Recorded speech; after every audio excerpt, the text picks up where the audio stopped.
இன்று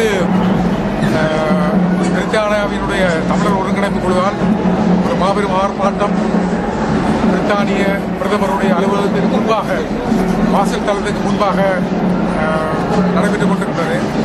இதில் 1000க்கும் மேற்பட்ட மக்கள் இங்கு கலந்து கொண்டதை நாங்கள் பார்க்கலாம்.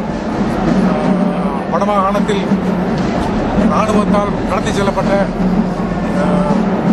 ஒரு தாயையும் மகளையும் மீட்க வேண்டும் என்கின்ற ஒரு கோரிக்கையை முன்வைத்துதான் இந்த போராட்டம் நிகழ்கின்றது. இவர்களுடைய மகன், தாயுடைய மகன் ஏற்கனவே இராணுவத்தால் கைது செய்யப்பட்டு இன்னும் தடுப்பு முகாமில் இருப்பவர். அவரை விடுதலை செய்ய சொல்லி அவர் உயிருடன் இருக்கின்றாரா இல்லையா என்கின்ற செய்தியாவது சொல்ல வேண்டும் என்கின்ற கோரிக்கையை முன்வைத்து அவர்கள் தொடர்ச்சியாக எல்லா போராட்டத்திலும் முன்னின்றிருக்கின்றார்கள். மனோ கணேசனுடைய அந்த காணாமல் ஓடிப்போர் சங்கத்தினுடைய ஆர்ப்பாட்டங்களில் கூட பல ஆர்ப்பாட்டங்களில் அவர்கள் முன்னிருக்கின்றார்கள். அண்மையில் பிரித்தானிய பிரதமர் டேவிட் கெமரூன் அவர்கள் யாழ்ப்பாணத்துக்கு சென்றிருந்த வேளை கூட இந்த காணாமல் போகடிக்கப்பட்ட மக்களுடைய பெற்றோர்கள், சகோதரர்கள் அவர்களை விடுதலை செய்யக்கூடிய அந்த ஆர்ப்பாட்டம் செய்திருந்தார்கள்.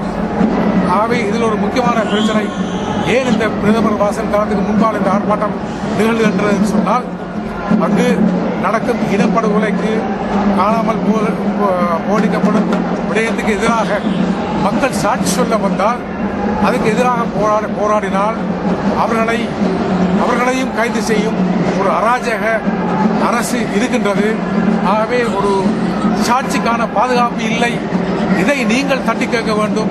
நீங்கள் வந்திருந்த போதும் இதே காணாமல் கடத்தப்பட்ட தாயும் மகளும் உங்களிடம் இந்த கோரிக்கையை முன்வைத்து ஒரு போராட்டத்தை நிறுத்தியிருக்கிறார்கள். அவர்கள் கைது செய்யப்பட்டிருக்கின்றார்கள்.